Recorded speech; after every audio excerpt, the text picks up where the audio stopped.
नमस्कार दोस्तों, आप सभी का स्वागत करता हूं ओनली आईएएस में। आज हम लोग अपने सुप्रीम कोर्ट जजमेंट के सीरीज को आगे बढ़ाते हुए अगले केस पे बात करेंगे, जिसका नाम है Golaknath versus state of Punjab 1967।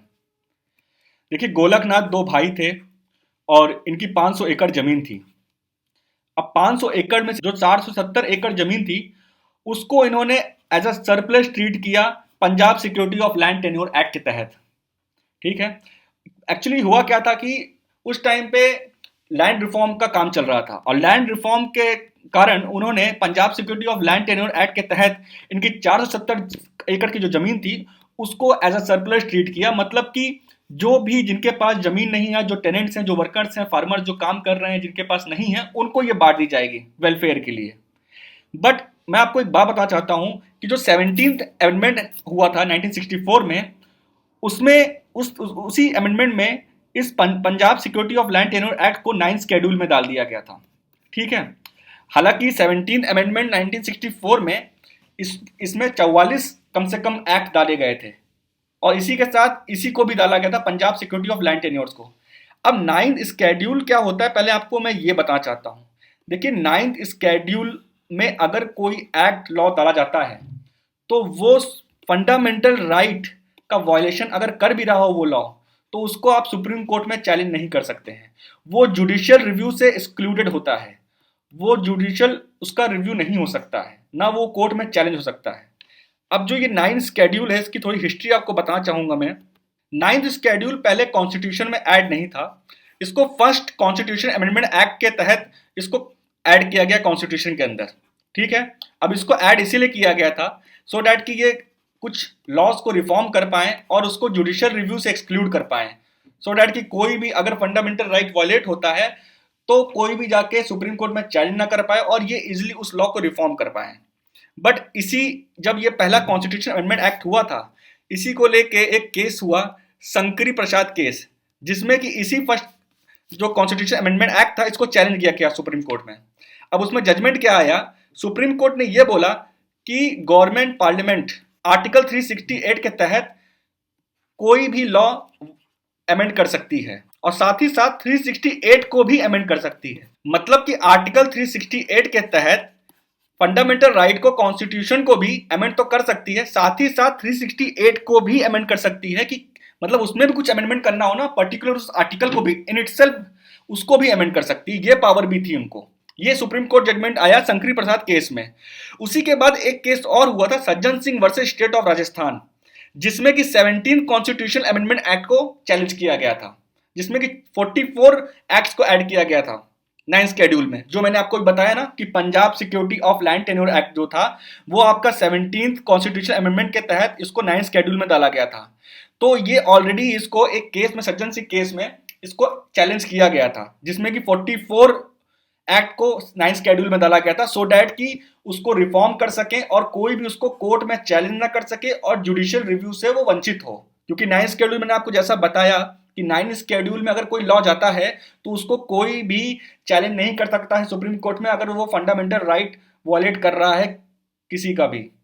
क्योंकि आर्टिकल 13 आपको पावर देता है कि अगर स्टेट कोई लॉ बनाता है, ठीक है, पर्टिकुलरली लॉ लिखा है, सॉरी एक सेकेंड, पर्टिकुलरली लॉ लिखा है, अगर स्टेट कोई भी लॉ बनाता है और वो लॉ अगर किसी का भी फंडामेंटल राइट वायलेट करता है तो वो उस लॉ को हम वैलिड नहीं मानेंगे।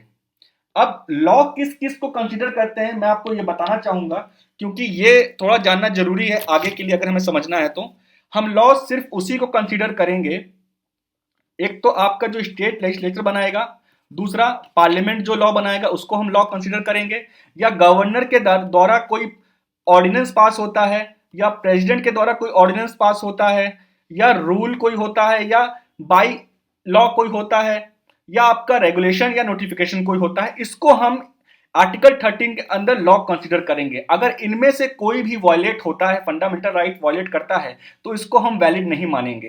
ठीक है।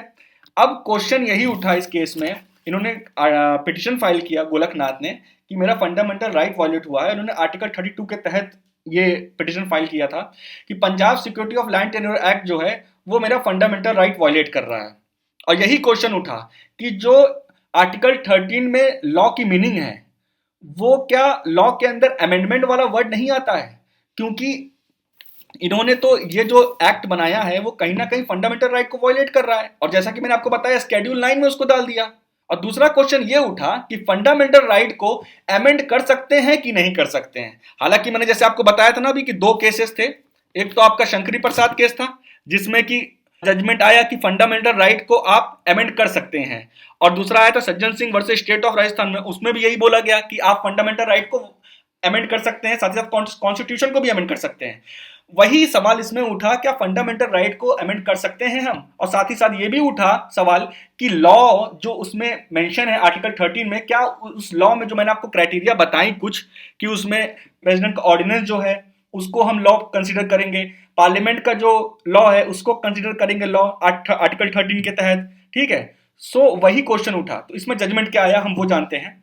पार्लियामेंट ने सीधा सीधा अपना जजमेंट देते हुए बोला कि आप फंडामेंटल राइट को अमेंड नहीं कर सकते हैं, क्योंकि फंडामेंटल राइट जो है वो ह्यूमन डेवलपमेंट के लिए बहुत इंपॉर्टेंट है और ये एक इंटीग्रल पार्ट है हमारा कॉन्स्टिट्यूशन का। इसको आप छेड़खानी बिल्कुल भी इसके साथ नहीं कर सकते, ठीक है। और इसको साथ में जजमेंट में ये भी बोला गया कि जो ये जजमेंट पास हो रहा है वो रेट्रोस्पेक्टिव वे में नहीं फॉलो होगा, ये जो फॉलो होगा सिर्फ फ्यूचर में फॉलो होगा, फ्यूचर में एप्लीकेबल होगा। इस जजमेंट के पहले कोई भी केस होगा, इस जजमेंट का असर प्रीवियस जजमेंट पे कोई भी फॉलो नहीं कर सकता, इसको ना एप्लीकेबल होगा पुराने जजमेंट पे, ये जो भी एप्लीकेबल होगा फ्यूचर के लिए एप्लीकेबल होगा। फिर सुप्रीम कोर्ट ने बोला कि आर्टिकल 13 में जो लॉ वर्ड दिया गया है, ठीक है, उसके अंदर हम अमेंडमेंट को भी कंसीडर करेंगे एज अ लॉ ही, उसकी ही डिफिनेशन में कंसीडर करेंगे उसको। आप ये नहीं बोल सकते कि उसमें अमेंडमेंट वर्ड नहीं मेंशन है, सिर्फ पार्लियामेंट का या स्टेट लेजिस्लेचर का लॉ मेंशन है तो हम अमेंडमेंट वर्ड नहीं है तो हम उसको नहीं कंसीडर करेंगे कि वो लॉ के डिफिनेशन में आता है जो कि आर्टिकल 13 क्लॉज 2 में दिया है। सुप्रीम कोर्ट ने बोला आपको उसमें कंसीडर करना पड़ेगा, ठीक है। अब आपको मैं थोड़ा ये बता दूं कि जो इसमें पिटिशनर और जो इसके अगेंस्ट में थे, जो वहां पे रिस्पोंडेंट थे, उनका क्या व्यू था। देखिए, जो गोरखनाथ के एडवोकेट थे उन्होंने कहा कि फंडामेंटल राइट जो है वो एक इंटीग्रल पार्ट है कॉन्स्टिट्यूशन का, उसको आप कैसे वायलेट कर सकते हैं। साथ ही साथ उन्होंने बोला कि जो आर्टिकल 368 है, जो मैंने अभी आपको बताया आर्टिकल 368 के तहत ही इन्होंने अमेंडमेंट किया था, तो जो पिटिशनर के एडवोकेट थे, जो उनके सपोर्टिव थे, उन्होंने कहा कि 368 में अमेंड करने का पावर तो दिया ही नहीं गया है। 368 में तो सिर्फ बोला गया है कि पार्लियामेंट को प्रोसीजर बताया गया उसमें कि किस तरीके से अमेंडमेंट कर सकती है, पार्लियामेंट को पावर नहीं दिया गया कि आप अमेंड कर दीजिए। तो ये थोड़ा वर्ड का ये खेल चल रहा था कि वर्ड पे पूरा चल रहा था कि मतलब अगर उसमें पर्टिकुलरली लिखा होगा तो ही आप चेंज कर सकते हैं या अमेंड कर सकते हैं, उसमें तो सिर्फ यही लिखा है कि आप सिर्फ प्रोसीजर उसमें बताया गया है, ना कि उसमें यह बोला गया है कि आप अमेंड कर सकते हैं। फिर जो रिस्पोंडेंट थे उन्होंने बोला कि समय की जो मांग है, जो दिन पर दिन डिमांड अलग अलग कंडीशन हो रही हैं, चेंजेस हो रहे हैं, उसके हिसाब से हमको अमेंडमेंट करना भी जरूरी है, क्योंकि कोई चीज़ रिजिड होना भी बहुत अच्छी बात नहीं है, फ्लेक्सिबिलिटी भी होना थोड़ी जरूरी है। तो कॉन्स्टिट्यूशन का जो हमारा कैरेक्टर है, स्ट्रक्चर है, वो यही डिमांड करता है कि समय के हिसाब से हमें अमेंडमेंट करना बहुत जरूरी है। साथ ही साथ रिस्पोंडेंट ने ये भी बोला कि ऐसा नहीं है कि हमने सारे लॉ को ही जुडिशियल स्क्रूटनी से बाहर कर दिया है, ऐसे बहुत सारे लॉ हैं जिसको हमने जुडिशियल स्क्रूटनी के अंदर रखा है, जुडिशियल रिव्यू के अंदर रखा है। तो ये कहना भी सही नहीं है कि हमने कोई ऐसा फंडामेंटल राइट वायलेशन किया है, ठीक है। अब हम लोग बात करेंगे इंपैक्ट ऑफ द जजमेंट की, कि इंपैक्ट क्या पड़ा जजमेंट का। अब पार्लियामेंट ने क्या किया, गोलकनाथ का जो जजमेंट आया था उसको सुपरसीड कर दिया अमेंडमेंट करके। 24th अमेंडमेंट एक्ट 1971 को जो आया उसने पूरा गोलकनाथ का जजमेंट था उसको बेकार कर दिया। इंदिरा गांधी की उस समय गवर्नमेंट थी, ठीक है। अब इन्होंने बेसिकली किया क्या, आर्टिकल 13 को अमेंड करके ये बोला कि आर्टिकल 368 में जो भी अमेंडमेंट होगा आप उसको ये नहीं बोल सकते कि वो फंडामेंटल राइट वायलेट हो रहा है। आर्टिकल 13 में इन्होंने अमेंड करके ये बोला कि आर्टिकल 368 के अंदर अगर कोई भी अमेंडमेंट होता है तो आप ये नहीं क्लेम कर सकते आपका फंडामेंटल राइट वायलेट हो रहा है, ठीक है। अब आर्टिकल 368 को अमेंड करके इन्होंने ये बोला कि अगर कोई भी अमेंडमेंट होता है तो आप ये नहीं बोल सकते कि वो आर्टिकल 13 में जो लॉ है उसके अंदर आता है। वो बेसिकली इनका मेन मकसद ये था कि इस चीज को जुडिशियल रिव्यू से निकालना था इनको, सो डैट कि ये इजिली रिफॉर्म कर पाए, अमेंडमेंट कर पाए बिना किसी रोका टोकी के। ठीक है, चलिए अब जानेंगे present status of right to property क्या है। ठीक है, अब अभी तक क्या हो रहा था कि article 19 clause 1 sub clause F में हमको ये अधिकार मिला था कि हम प्रॉपर्टी को खरीद सकते हैं, होल्ड कर सकते हैं और उसको बेच सकते हैं, मतलब कि right to acquire, hold and disposed. ठीक है, अब जो हमारा आर्टिकल 31 था उसमें हमको ये बोला गया था कि कोई भी पर्सन, मतलब कि सॉरी किसी भी पर्सन को स्टेट उसके जमीन से प्रॉपर्टी से उसको बेदखल नहीं कर सकती है। बट अगर पब्लिक पर्पज से उनको स्टेट को होल्ड करनी है, एक्वायर करनी है किसी की प्रॉपर्टी, तो वो कर सकती है, बट एक कंपलसरी कंपनसेशन उनको देना पड़ेगा। ठीक है, बट अब क्या हुआ, 44th अमेंडमेंट एक्ट 1978 के तहत इसको एबॉलिश कर दिया गया। जो ये राइट था इसको एबॉलिश कर दिया गया, article 19 clause 1 sub clause F को और आर्टिकल 31 को, जिसमें कि हमको फंडामेंटल राइट मिला था। अब इसी जो अमेंडमेंट आपको बताया मैंने, 44th अमेंडमेंट एक्ट 1978 के तहत ही इन्होंने एक आर्टिकल और ऐड किया, आर्टिकल 300 ए, जो कि हमारा एक लीगल राइट बना, फंडामेंटल राइट नहीं, लीगल राइट मतलब कि कॉन्स्टिट्यूशनल राइट। अब इसमें इन्होंने क्या कहा कि no person shall be deprived of his property except by authority of law, मतलब किसी भी पर्सन की प्रॉपर्टी को नहीं छीन सकती से स्टेट, या बेदखल कर सकती है उसकी प्रॉपर्टी से, जब तक कि उसके लिए कोई लॉ ना बना हो। ठीक है, बट अब ये जानेंगे कि अब फंडामेंटल राइट जो पहले था, अब जो लीगल राइट है, इन दोनों में डिफरेंस क्या हुआ। देखिए, अब जो हमको राइट मिला है इसमें पार्लियामेंट कोई भी अमेंडमेंट कर सकती है इजिली। ठीक, और इसमें एग्जीक्यूटिव एक्शन को कोर्ट जो है वो इसमें मॉनिटरिंग कर सकती है, अपना जजमेंट दे सकती है, बट लेजिस्लेटिव एक्शन पे नहीं कुछ बोल सकती है। ठीक है, और साथ ही साथ अब सुप्रीम कोर्ट में आप डायरेक्टली नहीं जा सकते हैं राइट टू प्रॉपर्टी को लेकर, आपको पहले हाई कोर्ट जाना होगा, देन उसके बाद आप अपील करने जा सकते हैं। पर पहले क्या था, फंडामेंटल राइट के तहत आपको आर्टिकल 32 के तहत आप सुप्रीम कोर्ट डायरेक्ट जाते थे, बट आप हाई कोर्ट सीधा जा सकते हैं, सुप्रीम कोर्ट नहीं। और हाई कोर्ट किस आर्टिकल तहत जाएंगे, 226 के तहत। ठीक है, बट जो आपका ये कॉन्स्टिट्यूशनल और लीगल राइट मिला है इसमें आपको कोई कंपनसेशन की गारंटी नहीं मिली है, बट दो केसेस ऐसे हैं जिसमें आपको कंपनसेशन मिलेगा।